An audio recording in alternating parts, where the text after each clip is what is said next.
అవసరానికి ఇచ్చిన వరం అత్యాశగా మారితే ఏమవుతుందో తెలుసా?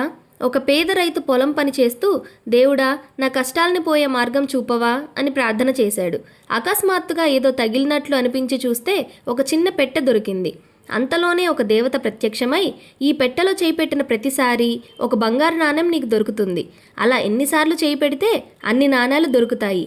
కానీ నీకు కావాల్సినన్ని తీసుకున్నాక ఆ పెట్టెను ఒక నదిలో పడేయాలి. పడేశాక మాత్రమే ఆ నాణాల్ని నువ్వు అమ్ముకోవాలి. అలా కాకుండా ముందే నువ్వు అమ్ముకుంటే మాత్రం ఆ నాణేలు అన్నీ మాయమైపోతాయి, జాగ్రత్త అని చెప్పింది.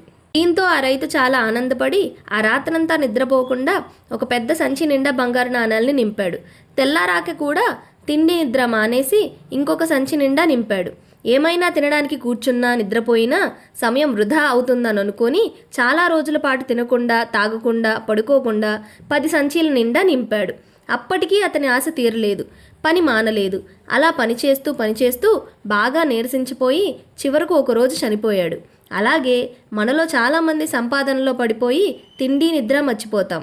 చివరికి అనారోగ్యంతో సంపాదించిన దాన్ని అనుభవించలేకపోతుంటాం.